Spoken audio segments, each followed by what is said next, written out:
Today we're going to make some bread.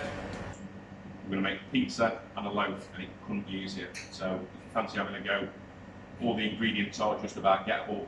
So get off your chair and get cooking. So very minimal ingredients for a bread dough. You can use the same one for pizza that you can for a loaf. So what we're going to do today is I call it a 500 gram mix. So we've got 500 grams of strong flour. You will need stronger flour, like proper bread flour, rather than plain or all-purpose flour. We've got yeast, we've got oil, we've got salt, and we've got water. And that is that. You can fancy it up and as and how you like, but that's the top and bottom of it. That's what you need to make bread. Alright guys, so on the sieve, 500 grams of flour, and as you can see, very important to zero your scales before you start, or you don't know where you are. So we're just going to sieve it to aerate it slightly and get rid of the impurities that might be lurking in there from when people have had their hand in the bag, or any mites or whatever. So this is going to be bang on 500 grams. It doesn't matter if you're 3 grams either side. I'm on 502. So the next thing, the other dry ingredient, is going to be a teaspoon of salt. So a teaspoon, roughly 10 grams. Your bread isn't going to taste the same without it. So that's my dry ingredients. Next I'm going to get my wet ingredients. I'm going to put a bowl on the scales. Again, I'm going to make sure that I zero those scales. So the yeast I've got from Morrison's. I normally use 30 grams of yeast per 500. But seeing as this is a 50 gram bag, and it can be a bit difficult to get hold of at the moment, I'm just going to break it in half. So we're going to use roughly 25 grams. So I'm just going to break that up. It's still nice and crumbly, so it's good quality, fresh yeast. So that's 30, well, it's actually come out at 29, but that'll be okay. I'm going to zero it again, and then I'm going to add 30 grams, or thereabouts, 32 grams of oil. Zero it again, and then we're going to add 310 grams of water.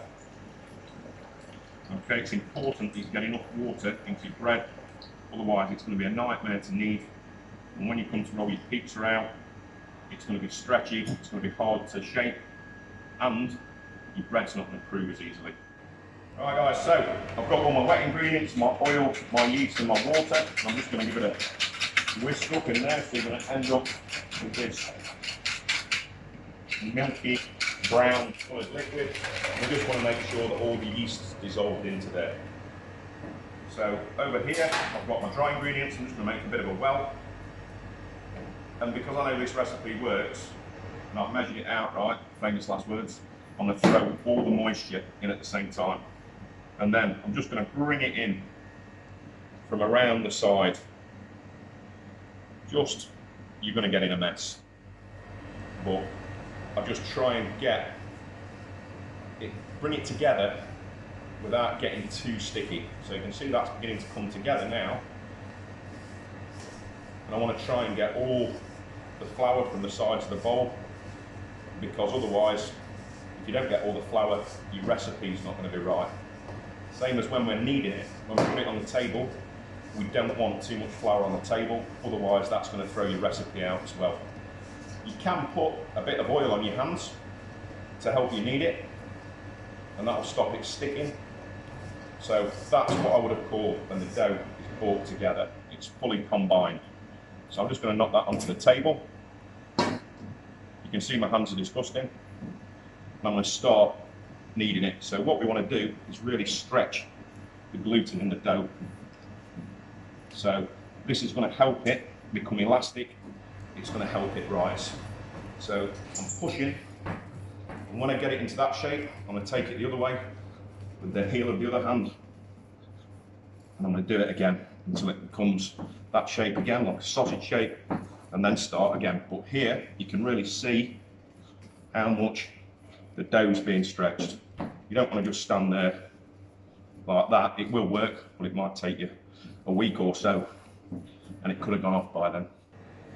Right, so I've been kneading this for about 3 or 4 minutes, and you can probably see the difference in the texture of it. It's much stretchier. So I put a tiny bit of flour on the bench, not a lot, just enough to stop it sticking. Everything's more or less worked itself off my hands. So I'm just going to roll it into a ball, nip it underneath, and when I start stretching it, it's not really cracking on the top, so it's nice and smooth. We've worked the gluten, and that now is going to be ready for proving. So we're going to prove this until it's doubled in size at least. So all I'm going to do is I'm going to take some oil, dip my fingers in, squirt a bit in, not a lot, we only want a tiny bit. Give the dough a bit of a rub with it. That's going to go into the bowl. Cling film, you can either rest it on the top or stretch it tight. I like to stretch it tight across the top and then push in so it looks all nice and shiny. So that's going to rest. We just cover it so it doesn't form a skin on the top, and we also put the oil on top of the bread so that when it proves up it doesn't stick to the cling film and we don't lose any. So that's just going to go somewhere nice and warm for about 40 minutes to an hour, and hopefully you'll see the difference when we come back. Right, we're going to make the tomato sauce for the pizza topping now, which couldn't be any easier. I like to use these Sirio tomatoes. I think these have got the best flavour. They're quite sweet Italian tomatoes. These ones are chopped ones. So what I'm going to do, 440 gram tin into a jug. You can blitz this up in the tin if you really want to, but I thought I'd better put it in a jug so I don't get it everywhere. I'm going to get half a teaspoon of salt in, half a teaspoon of sugar, just to balance out the acid in the tomatoes. I'm just going to give it a pinch of mixed herbs, Mediterranean herbs, whatever you've got in the cupboard. You can use oregano or whatever, good pinch of those. I'm just going to give it a little drizzle of olive oil, probably 15 ml. And then I'm just going to blitz it when I've turned it on.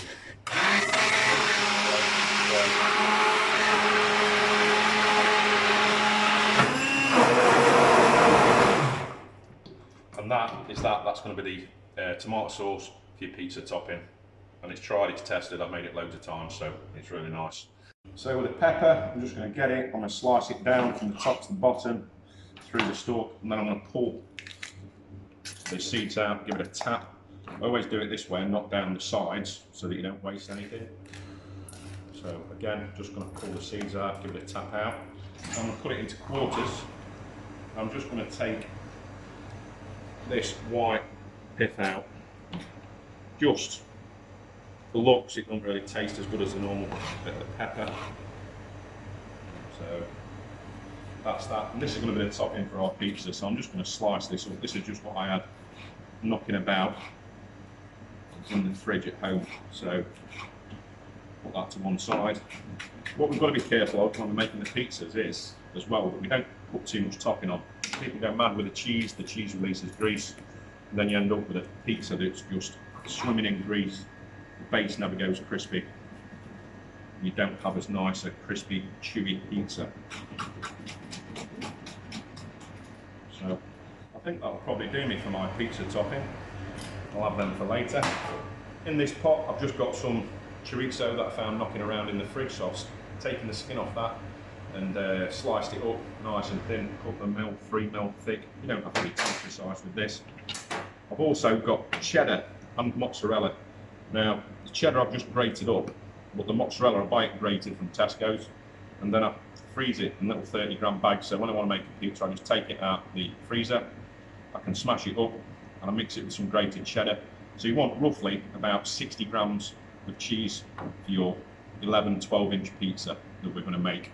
Not a deal more, because like I said, it will go greasy, grease up my cheese when it cooks. Right, next job. Right, so here's the dough. You can see the difference in the size. That's proved up really nicely. It's nice and soft. The cling films come off really easily because we put the oil on it, and this should just drop out really easily onto our bench. Right, so at this point, you really don't want to work it too much, or it's going to be very difficult to get the shape of your pizza. This amount of dough, the 500-gram mix, normally makes me 3 about 12-inch pizzas. So what I'm going to do, I'm just going to roughly divide it up into 3, and I'm going to save 1 for the pizza, and we're going to make bread with the other one. So this is going to be our pizza. So I'm just going to stretch it. You can do stretch your pizza out, you can push it out.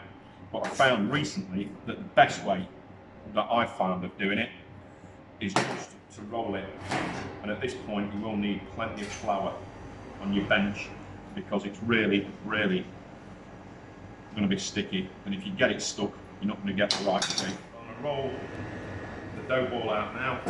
So just using little short strokes, always changing it through 90 degrees.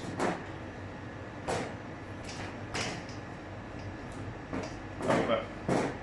When we make the bread dough, we're going to prove that up twice, but we're only going to prove the pizza the first time. So we're getting a nice round shape. How we're going to cook it is, we've got this big fancy bread oven behind us with a stone base that's ideal, but how we can make them at home much easier, well, the only way really that I find I can make them at home is I've got a big frying pan in the oven warming through, so we get the immediate cooking on the base of the pizza. So that's going to do, so I can just shape it a little bit when it goes into the pan. This is my paella pan that I use. I'm just going to drop the base in, and this is hot. This has been in the oven. I've got my oven, I'm at work now, but so I've set the oven to 280. That's what temperature my oven at home goes to. So we've got it roughly circular. Don't forget that's hot when you've had it in the oven. So I'm going to take about 80 grams of the tomato sauce, put it in the centre, and then just work it all the way round on the outside. And again, don't go mental on this because it will get too much. I've got my peppers from earlier, just going to scatter those about. Again, not too many. I mean, it doesn't look that colourful, this pizza, but it's all out in my fridge. So I've got my bits of chorizo, or chorizo, in Spanish. I'm just going to dot those about. So this is going to cut up, I normally cut this up into 8 portions, so you just want to make sure you've got a bit for everybody. And then I've got my cheddar and my mozzarella. I'm just going to sprinkle that on. And again, less is sometimes more because there's going to be fat coming out of the chorizo. That will give you a lot of flavour. I mean, you can put anything on here. You can put mushrooms, basil leaves, a bit of ham you've got left, a bit of minced beef, a bit of chilli, bolognese if you've got any left over. I'm also going to give it just a little drizzle of oil. And if I had a spoon, it would be loads handier. Just to help those peppers. And that is ready for the oven. Right people, so this is going into an oven at 280 degrees Celsius, and it needs to be really hot so the dough starts cooking straight away. It went in on a hot pan, and I reckon 6-7 minutes we're going to be in business and we're going to have a lovely, crispy, thin-based pizza. So we've got our pizza here that's come out of the oven. It's at about 6 minutes. Should have a nice crispy base. Okay, not the most exciting pizza, but you can jazz yours up as you like. I've got some wild garlic pesto here that one of our colleagues has got out of the woods or wherever she's got it from. I don't know where she got it from and made it at home. I'm just going to dress that up with a bit of the pesto, a bit of a drizzle of olive oil or anything on. I'm just going to cut it into 8 pieces. You can hear it nice and crunchy through there.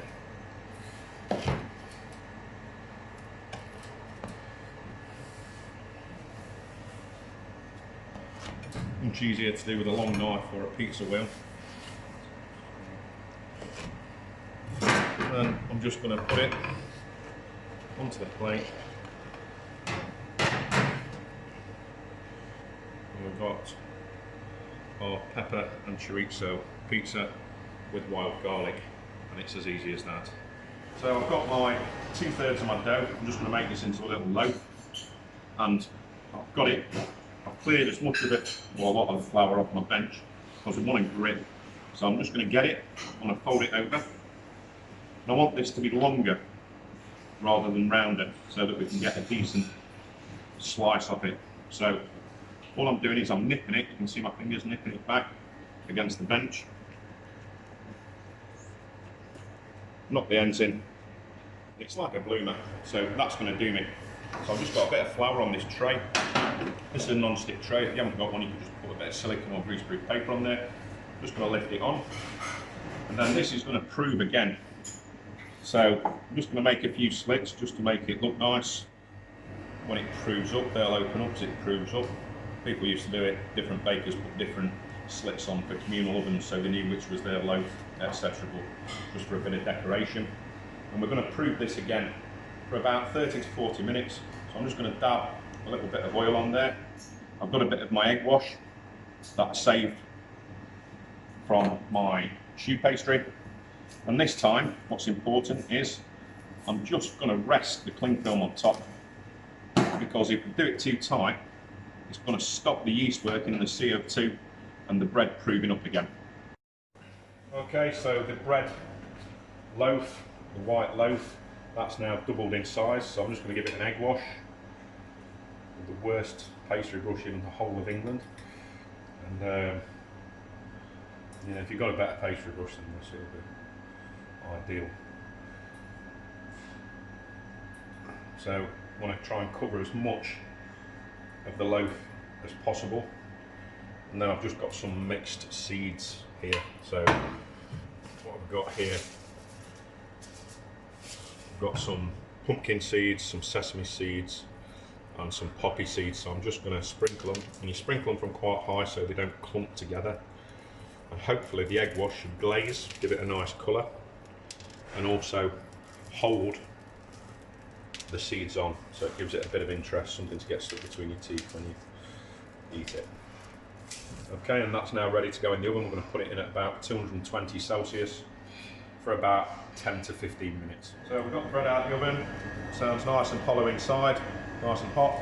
Just going to put it on the rack, allow it to cool before we cut it. If you cut it before it's cooled, it will stick together because it's still seeping moisture in the bread. Also, never put it in a plastic bag or anything while it's still warm, or it will condense and you'll end up with a soggy loaf. So that's the seeded bloomer from that original dough mix. Right, so here's the loaf we did earlier. So this is our bloomer loaf, our seeded bloomer. Just have a cut into it, it's cooled down now. So we're in business.